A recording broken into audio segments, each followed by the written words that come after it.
Very good morning to all of you. I am Shilpa and आप सबका स्वागत है आज फिर एक नए लेक्चर में। सो फ्रेंड्स, आज के लेक्चर में हम पढ़ने वाले हैं बेस थ्योरम के बारे में। अक्सर देखा गया है कि स्टूडेंट्स के लिए ये थ्योरम कंपैरेटिवली थोड़ा सा डिफिकल्ट जाती है समझने के लिए, ऑल्दो इसमें हमें कुछ लंबा चौड़ा नहीं समझना है हमारे पेपर पॉइंट ऑफ व्यू से, जितना यूजीसी नेट के लिए हमारे लिए इम्पॉर्टेंट है। लेकिन हम कई बार यह थ्योरम करते हुए उलझ जाते हैं, मेरे साथ भी ऐसा हुआ है। एंड आज मैंने बहुत रिसर्च करके, मैं कहूँगी, मैं आपके लिए जो ये कॉन्सेप्ट को जिस तरीके से लाई हूँ, आपको ये पढ़ के सच में नहीं लगेगा कि आपको इससे रिलेटेड कोई कंफ्यूजन बचा भी है। आज हम बेस थ्योरम को समझेंगे एकदम डिटेल में with examples along with the PYQs question मैं आपको ये समझाने वाली हूँ, सो दैट हम ये आइडेंटिफाई कर पाए कि हमें फोकस कहाँ करना है। चलिए स्टार्ट करते हैं लेक्चर को। और लेक्चर को स्टार्ट करने से पहले हमेशा की तरह हम एक बार अपने रेजोल्यूशन को पक्का कर लेते हैं, जो है net JRF June 2022 with AIR। और इन्हीं सभी पॉजिटिव अफर्मेशंस के साथ आज के लेक्चर की शुरुआत करते हैं। बेस थ्योरम क्या है, किसने दी है, ये जानना हमारे लिए सबसे इंपॉर्टेंट है यहाँ पे। बेस थ्योरम को दिया गया है थॉमस बेस के द्वारा इन 1763। तो यहाँ पे आप पहला पॉइंट ही हाईलाइट कर लेंगे, क्या पता इस लाइन से ही आपसे कोई क्वेश्चन पूछ ले यूजीसी।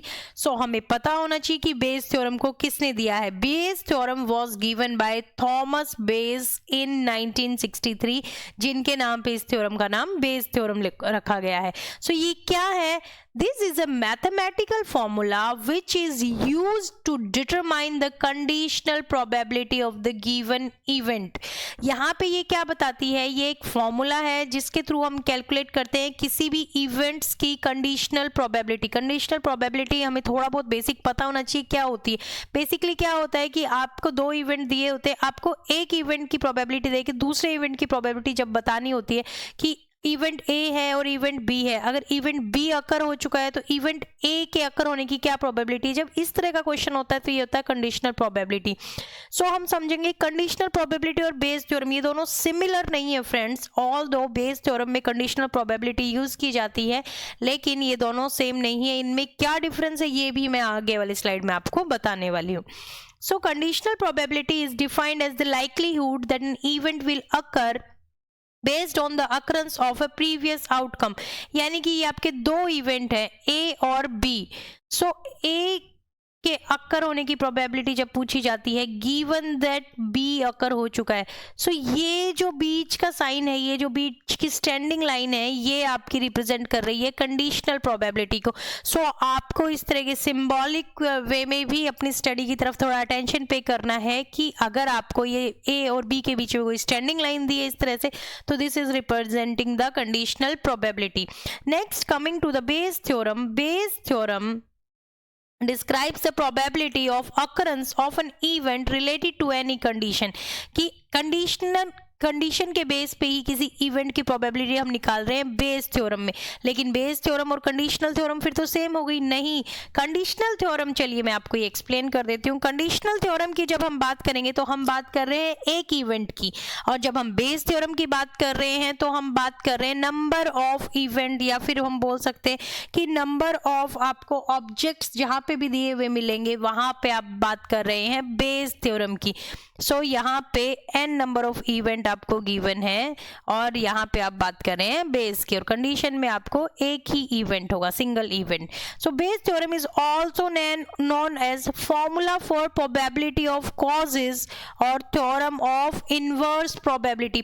फ्रेंड्स, यहाँ पे मैं आपको ये पॉइंट मेंशन करूंगी कि इस चीज को आप हाईलाइट कर लीजिए कि इसको और क्या बोला जाता है। अगर आपके पास क्वेश्चन आ जाए कि प्रोबेबिलिटी ऑफ कॉजेज क्या है, probability of inverse, theorem of inverse probability क्या है, ये सब आपका है बेस थ्योरम के ही दूसरे नाम है जिनको आपको पता होना चाहिए। ठीक है, नेक्स्ट क्या है, Bayes theorem is use to find the reverse probability. तो इसको क्या बोला जाता है, इसको रिवर्स प्रोबेबिलिटी थ्योरम भी बोला जाता है। Reverse probability if we know the conditional probability of an event. अगर हमें किसी इवेंट की कंडीशनल प्रोबेबिलिटी पता है तो उसके द्वारा हम उस इवेंट की रिवर्स प्रोबेबिलिटी निकालते हैं, और इस रिवर्स प्रोबेबिलिटी को भी बोला जाता है बेस थ्योरम। तो इसको हम रिवाइज्ड प्रोबेबिलिटी बोल सकते हैं, पोस्टीरियर पोस्टीरियर प्रोबेबिलिटी बोल सकते हैं. So theorem of inverse probability, theorem of posterior probability, conditional probability, ये सब आपकी बेस थ्योरम के ही सिनोनिम्स हैं. So moving to the next, Bayes rule enables the statistician to make new and different application using conditional probability. यानी definitely ये conditional probability की use करता है और उसके बेस पर ये नया कुछ निकाल के लाता है. सो यहाँ पे इन्होंने क्या लिखा है, statisticians use Bayes rule to revise probability in the light of new information. यानी कि देखिए फ्रेंड्स, यहाँ पे आपके पास कोई इंफॉर्मेशन गिवन होगी, ठीक है, यहाँ पे कोई इंफॉर्मेशन आपको गिवन है जिसको हम बोलेंगे प्रायर प्रोबेबिलिटी. यहाँ पे दिया है पोस्टीरियर प्रोबेबिलिटी. ये जो इंफॉर्मेशन गिवन है इसको बोला गया है, गिवन इंफॉर्मेशन को आपकी प्रायर प्रोबेबिलिटी. फिर आपको कुछ कंडीशन दे दी जाएगी. कंडीशन मतलब उस इंफॉर्मेशन में आपको न्यू चेंज करना है, ठीक है, और फिर इन दोनों को मिला के जो आएगी वो आएगी आपकी जॉइंट प्रोबेबिलिटी. ठीक है, सो इनकी जो कैलकुलेशन बनेगी उसको बोला जाएगा आपकी पोस्टीरियर प्रोबेबिलिटी. सो पोस्टीरियर प्रोबेबिलिटी आपकी हो सकती है कि आपको ये जो रिवाइज्ड प्रोबेबिलिटी है इसको बोला जाएगा रिवाइज्ड प्रोबेबिलिटी. रिवाइज्ड और पोस्टीरियर प्रोबेबिलिटी ये आपकी कैलकुलेट होती है बेस थ्योरम से. किससे कैलकुलेट होगी, आपकी बेस थ्योरम से. ठीक है, I hope this is clear. Now आगे बढ़ने से पहले, अब मैं इसके फॉर्मूला पे आने से पहले आपको एक एग्जाम्पल के जरिए इसको क्लियर करना चाहूंगी, सो दैट उसके बाद आई डोंट थिंक कि आपके पास इससे रिलेटेड कोई भी क्वेरी इससे रिलेटेड आपकी बचनी चाहिए. तो चलिए एक एग्जाम्पल हम अटेम्प्ट करते हैं. ठीक है, आपके पास दो बैग गिवन है. This is bag 1 and this is bag 2. सो ये क्या है, ये आपका है bag 1, this is your bag 2. तो इस बैग में क्या है, इस बैग में आपके पास है 5 रेड बॉल और 8 व्हाइट बॉल. ठीक है, दूसरा है बैग इसी तरह का है जिसमें आपके पास है 4 रेड बॉल और 3 व्हाइट बॉल. ठीक है, अब एक बॉल इन दोनों बैग में से किसी में से भी निकाली जाती है, तो आपको क्या बताना है, मैं यहाँ पे नोट कर देती हूँ. 1 ball is drawn, 1 ball is drawn. आपको बताना क्या है कि find out the probability that ball is red. Find out the probability that ball is red. एक बॉल निकाली गई है, इन दोनों में से किसी में से भी निकाली जा सकती है, हमें नहीं पता किस में से निकाली जा सकती है. इसमें भी रेड बॉल है, इसमें भी रेड बॉल है. अब आपको बताना है कि जो बॉल निकाली गई है उसकी प्रोबेबिलिटी, उसकी रेड होने की प्रोबेबिलिटी आपको बतानी है. सो इस तरह के क्वेश्चन में जहाँ पे बहुत सारे ऑब्जेक्ट होते हैं तो सबसे पहले ऑब्जेक्ट को सिलेक्ट किया जाता है. ऑब्जेक्ट मतलब ये बैग, ये जो बैग है ये ऑब्जेक्ट है. इसका नाम हम दे देते हैं यहाँ पे E1 और इस बैग का नाम दे देते हैं हम यहाँ पे E2. तो सबसे पहले हम ऑब्जेक्ट सेलेक्ट करेंगे कि हम E1 या E2 की बात कर रहे हैं, या फिर इसको मैं बोल सकती हूँ, अगर हमें ऑब्जेक्ट सेलेक्ट करना है तो ये आइदर E1 होगा या E2 होगा. और जब भी आइदर की बात हो जाती है तो ये हो जाता है आपका प्लस. ठीक है, दोनों बैग की सिलेक्ट होने की प्रोबेबिलिटी क्या है, E1 के भी सिलेक्ट होने की प्रोबेबिलिटी 1/2 है और E2 के भी सिलेक्ट होने की प्रोबेबिलिटी 1/2 है.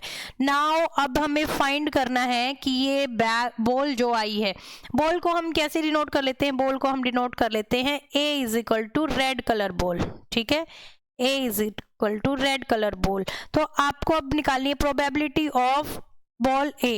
ठीक है, आपको क्या निकालना है कि इसके बॉल के रेड बॉल के ड्रॉ होने की प्रोबेबिलिटी बतानी है. तो सबसे पहले आप क्या करेंगे, सबसे पहले आप ऑब्जेक्ट सेलेक्ट करेंगे. ऑब्जेक्ट आपने कोई भी, मान ले पहला बैग आपने सेलेक्ट होने की प्रोबेबिलिटी निकाली, और इस बैग में से अब आप क्या निकालोगे, रेड बॉल के फर्स्ट बैग में से आने की प्रोबेबिलिटी. ठीक है, अभी रेड बॉल तो दोनों बैग में है तो किसी में से भी आ सकती है. तो जहां पे भी ये और का निशान है इसको मैथमेटिकली हम लिखेंगे प्लस के निशान से. अभी आप क्या करेंगे, दूसरा बैग सिलेक्ट होने की प्रोबेबिलिटी निकालेंगे, मल्टीप्लाई. अब क्या करेंगे, दूसरा बैग जब आपने सिलेक्ट कर लिया तो आप दूसरे बैग में से वो रेड बॉल दूसरे बैग में से आने की प्रोबेबिलिटी निकालते हो. क्लियर, ये आपको बेसिक प्रोबेबिलिटी में आपको आता है, ऐसा मैं मान के चल रही हूँ, ठीक है। सो पहला बैग सिलेक्ट होने की प्रोबेबिलिटी क्या है, 1/2 हमें पता है। इस बैग में से रेड बॉल सिलेक्ट होने की प्रोबेबिलिटी कितनी है, इस बैग में टोटल बॉल है 13, उनमें से रेड बॉल कितनी है 5, तो रेड बॉल के सिलेक्ट होने की प्रोबेबिलिटी है यहाँ पे 13 प्लस दूसरा बैग सिलेक्ट होने की प्रोबेबिलिटी कितनी है, दिस इज 1/2, और इस बैग में से रेड बॉल सेलेक्ट होने की प्रोबेबिलिटी कितनी है, कितनी रेड बॉल है इसमें 4, टोटल बॉल कितनी है 7, सो दिस इज द प्रोबेबिलिटी, ठीक है। तो इसको हम जब सॉल्व करेंगे तो 5/26 प्लस ये आ जाएगा 4/14, इसको हम इतना ही रहने देते हैं एक बार। ये आ गया आपका इस जो भी बॉल निकाली गई है किसी भी बैग से, हमें अभी तक ये नहीं पता है कि ये किस बैग से है, तो कोई भी बॉल के सिलेक्ट होने की प्रोबेबिलिटी यहाँ पे हमें पता करनी है। तो उस बॉल के रेड होने की क्या प्रोबेबिलिटी है ये हमने पता कर लिया है। Now moving to the next, अब हमने ये पता कर लिया है, अब हम क्या करेंगे, अब हम पता करेंगे दूसरा क्वेश्चन मेरा आता है। अब आपको बताना है कि जो बॉल आपने निकाली है वो बॉल रेड निकली है, ठीक है, आपने रेड निकालने की प्रोबेबिलिटी उसकी निकाल ली है। Now find the probability that ball comes from first bag. देखिए फ्रेंड्स, जब इस तरह के क्वेश्चन आपके पास आएंगे तो आपको क्वेश्चन को देख के समझ जाना है कि यहाँ पे आपको बेस थ्योरम अप्लाई करनी है। बेस थ्योरम अप्लाई करने की कंडीशन ही क्या है, सबसे पहले आपके पास नंबर ऑफ ऑब्जेक्ट्स बहुत सारे मिलेंगे। नंबर ऑफ ऑब्जेक्ट्स मतलब ये देखिए 2 बैग है, ये 3 भी हो सकते हैं, 4 भी हो सकते हैं, 5 भी हो सकते हैं, एनी बैग्स हो सकते हैं, ठीक है। उसमें से पहले आपने ऑब्जेक्ट को चूज करने की प्रोबेबिलिटी निकालनी है, फिर उस ऑब्जेक्ट में से इवेंट की प्रोबेबिलिटी निकालनी है। इवेंट क्या है यहाँ पे, red ball is a event, so red ball के निकलने की प्रोबेबिलिटी यहाँ पे निकाल ली है। अब आपको थर्ड थिंग क्या बतानी कि find out the probability that ball comes from first bag. अब आपको पता है एक बॉल निकाली गई है, आपको क्या गिवन है, 1 ball is drawn that happen to be red, 1 ball is drawn, ठीक है, जो है रेड कलर की, ये आपको गिवन है। यहाँ पे इन्होंने आपको बता दिया है कि एक बॉल है जो रेड कलर की है। सो ये जो क्या है आपका, मैं एक बार दूसरा इंक से इसको डिनोट कर देती हूँ सो दैट आपको यहाँ पे इसका पता चल पाएगा।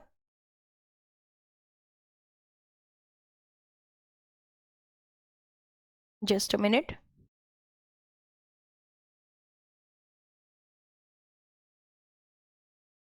Not able to select other colour now. चलिए देखते हैं, इसी से समझते हैं कि यहाँ पे आपको गिवन है कि ये जो बॉल है ये रेड कलर की है, A is denoting the red color ball, ये आपको गिवन है। अब आपको प्रोबेबिलिटी क्या निकालनी है कि ये आई है आपकी फर्स्ट बैग से आई है, ये प्रोबेबिलिटी आपको कैलकुलेट करनी है। तो देखिए कंडीशनल प्रोबेबिलिटी के बारे में अगर किसी को भी थोड़ा बहुत पता है तो जो ये कंडीशन हमें गिवन है ये आ जाती है आपकी डिनोमिनेटर में, यानी कि PA आ गया हमारा डिनोमिनेटर में यहाँ पे, और यहाँ पे हमें बताना है आपके रेड बॉल के फर्स्ट बैग से होने की प्रोबेबिलिटी। सो देखिए ये जो PA हमने यहाँ पे कैलकुलेट किया है, ये जो PA हमने कैलकुलेट किया है ये आ जाएगा आपके डिनोमिनेटर में जो है 5/26 प्लस 4/14, तो ये एग्जैक्ट यहाँ पे आ जाएगा 5/26 प्लस 4/14, ये आपका आ गया यहाँ पे। नाउ जो आपको अभी क्या निकालनी है, आपको निकालनी है यहाँ पे ये बॉल रेड कलर की है जो फर्स्ट बैग से आई है, तो आपको पता है फर्स्ट बैग से इसके आने की प्रोबेबिलिटी है ये, तो आप एग्जैक्ट ये का ये फिगर वहां पे पुट कर देंगे न्यूमरेटर में। सो न्यूमरेटर में जब ये फिगर आप पुट करेंगे तो ये क्या आ जाएगा, जस्ट अ मिनट, जब ये फिगर आप न्यूमरेटर में पुट करते हैं तो ये आ जाएगा, पहले तो आपका ये बैग सेलेक्ट होने की प्रोबेबिलिटी, फिर इनटू में PA E1, यानी कि इस बैग से रेड बॉल आने की प्रोबेबिलिटी आपकी यहाँ पे आ जाएगी। ठीक है, I hope this is clear. तो ये बैग सेलेक्ट होने की प्रोबेबिलिटी आपकी 1/2 है, और इस बैग से रेड बॉल आने की प्रोबेबिलिटी आपकी कितनी बॉल है इसमें, इसकी 5 रेड बॉल थी आपकी, तो ये 5/13 है यहाँ पे। ठीक है, ये आ गया आपका बेस थ्योरम का फॉर्मूला। दिस इज योर, इसको सॉल्व कर लेंगे, कुछ लंबा चौड़ा इसमें कुछ नहीं है। इसको सॉल्व करने के बाद आपके पास आ जाएगा 5/26, और इसको सॉल्व करके आपके पास कहीं ना कहीं आ जाएगा 182, 84/182। इसको सॉल्व कर लेंगे, इसमें सॉल्व करके कोई खास बात नहीं है। तो मेरा इसमें ये समझाने का, ये एग्जांपल लेके आने का मतलब ही सिर्फ इतना था कि आपको ये समझ में आ जाए कि फॉर्मूला कैसे आया है और कहाँ से आया है। तो सबसे पहले हमने कंडीशनल प्रोबेबिलिटी निकाली। यहाँ पे कंडीशनल प्रोबेबिलिटी से हमारे पास आ गया कि PA आने की प्रोबेबिलिटी कितनी है, मतलब जो बॉल हमने निकाली उसकी रेड बॉल होने की प्रोबेबिलिटी कितनी है। अब जो ये क्वेश्चन आता है बेस थ्योरम का, इसमें क्या आएगा, इसमें ये आपको गिवन है कि वो बॉल है वो रेड है। ठीक है, रेड है, गिवन है। सो हमें सिर्फ इतना ही बताया गया कि वो बॉल रेड है, तो उसके रेड होने की प्रोबेबिलिटी हमने जो निकाली थी वो हमने डिनोमिनेटर में रख दी है, और उसके फर्स्ट बैग से आने की प्रोबेबिलिटी हमने न्यूमरेटर में रख दी है। तो हमारे पास ये जो फॉर्मूला बन जाता है फ्रेंड्स, ये बन जाता है आपका बेस थ्योरम का फॉर्मूला। तो देखिए, समझते हैं बेस थ्योरम के फॉर्मूला को अभी आगे। बेस थ्योरम के फॉर्मूला में यहाँ पे आपको क्या गिवन है, प्रोबेबिलिटी ऑफ इवेंट ए, ये आपका सिंबल दिखा रहा है आपकी कंडीशनल प्रोबेबिलिटी को, गिवन द इवेंट बी। ठीक है, सो यहाँ पे क्या आ जाएगा, ये बन जाएगा probability of event be given the probability of event A. इसी वजह से इसको बोला जाता है रिवर्स प्रोबेबिलिटी। यहाँ पे क्या था, ए बी था, यहाँ पे बी ए हो जाता है। ठीक है, इनटू में इवेंट के इवेंट के होने की प्रोबेबिलिटी जो हमने निकाली थी कि किसी भी एक ऑब्जेक्ट को सिलेक्ट करने की प्रोबेबिलिटी कितनी है उस, और ये जो बी है ये शो कर रहा है उस ऑब्जेक्ट में से किसी इवेंट के होने की प्रोबेबिलिटी को, ये शो कर रहा है ऑब्जेक्ट को यहाँ पे आपके, और ये शो कर रहा है इवेंट को। ठीक है, इसी तरह से ये आपका P probability of event B यहाँ पे नीचे आ जाएगा। बी की कैलकुलेशन हमने जैसे पीछे आपको करके दिखाई थी, एक बार इसको देख लीजिएगा। ये जो बी जो न्यूमरेटर में आया है इसकी कैलकुलेशन ये वाली है, ये है डिनोमिनेटर की कैलकुलेशन, डिनोमिनेटर की कैलकुलेशन, जो बेस थ्योरम का डिनोमिनेटर बनेगा उसकी कैलकुलेशन इस तरह से की जाएगी। ठीक है, तो आपको इसमें कुछ नहीं करना है, आपको इसमें सिर्फ फॉर्मूला ध्यान रखना है। मे बी आपको इससे रिलेटेड क्वेश्चन हार्डली ही एग्जाम में कभी आएगा सॉल्व करने के लिए, लेकिन इससे फॉर्मूला से रिलेटेड क्वेश्चन डेफिनेटली आने के चांसेस है फ्रेंड्स। तो मैंने ये क्वेश्चन सिर्फ इसलिए पुट किया सो दैट आपको फॉर्मूला अच्छे से समझ में आ सके। कुछ जगह पे आपको ये फॉर्मूला, बेस थ्योरम का फॉर्मूला इस तरह से लिखा हुआ दिखाई दे सकता है, जहां पे आपके पास ऊपर तो सब कुछ सेम है, नीचे जो आ रहा है आपको, नीचे उसका एलोब्रेशन करके, उस फॉर्मूला को एलोब्रेट करके खोल के यहाँ पे बता दिया गया है। और यहाँ पे जो हम इवेंट बी ले रहे थे उसको इन्होंने नोट ए करके ले लिया है यहाँ पे। ठीक है, ये चीज देखिए आप पीछे वाली स्लाइड से, ये जो हमने यहाँ पे इवेंट बी लिया था कि आपके फर्स्ट ऑब्जेक्ट को आपने सेलेक्ट कर लिया, उसमें से रेड बॉल, सेकंड ऑब्जेक्ट को सेलेक्ट किया, उसमें से रेड बॉल। सो इस इवेंट बी को इन्होंने नोट कर लिया है यहाँ पे नोट ए से। नोट ए का मतलब भी जो बच गया वो सेकंड इवेंट बच गया ना। सो यहाँ पे इस फॉर्मूला को अगर आप कहीं पे नोट के फॉर्म में भी आ जाए तो आपको कंफ्यूज नहीं होना। This is for the base form only, Bayes theorem only.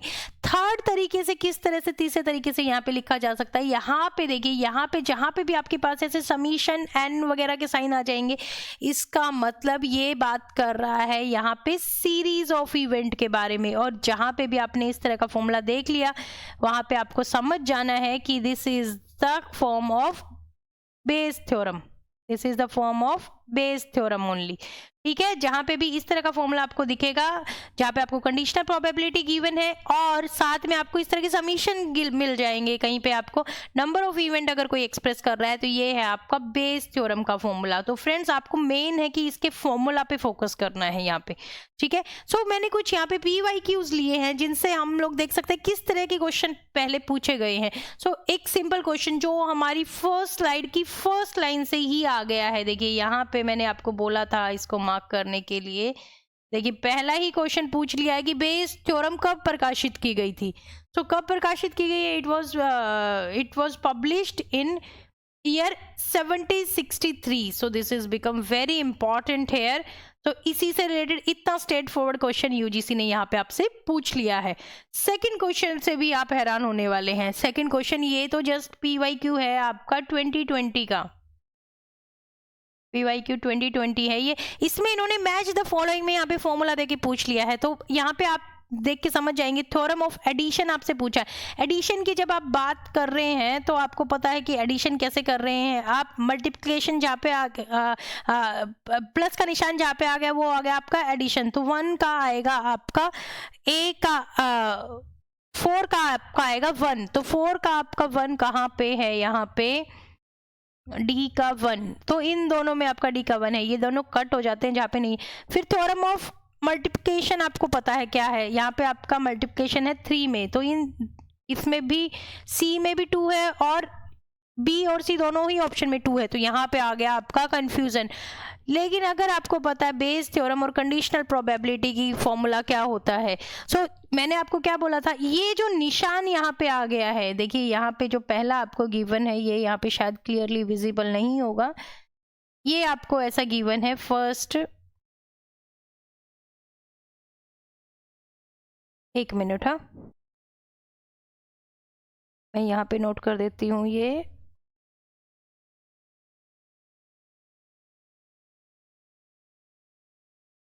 ठीक है, सो दूसरा आपको गिवन है यहाँ पे ये oblique E1 is equal to P E1 E2 P E1। देखिए ये दोनों ही फॉर्मूला में आप देखेंगे कि ये वाला जो साइन है ये गिवन है, यानी कि कंडीशनल प्रोबेबिलिटी है दोनों का, लेकिन हमें कंडीशनल प्रोबेबिलिटी की भी ऑप्शन में गिवन है और बेस थ्योरम भी हमें गिवन है, तो हम कैसे आइडेंटिफाई करेंगे। सो जहां पे भी मैंने आपको बोला था, या तो आपको ऐसे summation n is equal to i something कुछ भी देखने को मिल जाए या कुछ भी इस टाइप का मिल जाए, that is the symbol of Bayes theorem. आपका ये आपका बेस का ही सिंबल है। ये भी आपका कंडीशनल प्रोबेबिलिटी है, अगर ये बीच में आपकी स्टैंडिंग लाइन आ रही है तो इस तरह से आपको ये फॉर्मूला को थोड़ा सा ध्यान से देख लेना है। तो मैं एक बार फिर से आपको फॉर्मूला वाली स्लाइड पे ले चलती हूँ सो दैट आपको ये चीज क्लियर हो पाए। देखिए यहाँ पे ये आपको कंडीशन प्रोबेबिलिटी बी दिया हुआ है, सो ये जो साइन आएगा स्टैंडिंग लाइन का, ये ऑब्वियसली आपका कंडीशनल प्रोबेबिलिटी का साइन है। लेकिन इसको आइडेंटिफाई कैसे करना है, अगर दोनों ही आपको ऑप्शन में गिवन है, तो जहां पे भी आपको आई मिल जाए, एन मिल जाए, समीशन मिल जाए, या फिर आपको पता चल जाए देखने से कि इसमें सीरीज ऑफ इवेंट है, यानी कि एक से ज्यादा इवेंट है, एक से ज्यादा ऑब्जेक्ट है। ऑब्जेक्ट का क्या मतलब है मेरा यहाँ पे, जैसे कि मैंने पहले वाले एग्जाम्पल में आपको बोला कि ये जो है ये आपका 1 और 2, this is your object, this is your object, ये आपके ऑब्जेक्ट हैं। तो यहाँ पे यानी कि आपके पास 1 बैग है, 2 बैग है, 3 बैग है, 4 बैग है, 10 बैग है, जितने बैग्स हैं उतने ऑब्जेक्ट हैं। उनमें से बॉल निकालने को हम बोल रहे हैं इवेंट, और नंबर ऑफ ऑब्जेक्ट्स क्या है आपके, जितने भी आपके नंबर ऑफ बैग्स हैं यहाँ पे। तो अगर किसी क्वेश्चन में 1 बैग से ज्यादा है तो इसका मतलब वहां पे बेस थ्योरम को हमें अप्लाई करना है। So friend, it was all about the Bayes theorem. आपने देखा ये कितना सिंपल था, हमें फोकस कहाँ करना है ये आपको पता चल गया, एंड आई होप आप इससे रिलेटेड क्वेश्चन अभी मिस नहीं करेंगे। सो अगर आपको लेक्चर पसंद आया है तो like and share the lecture and stay tuned for the next update. Thank you, have a nice day.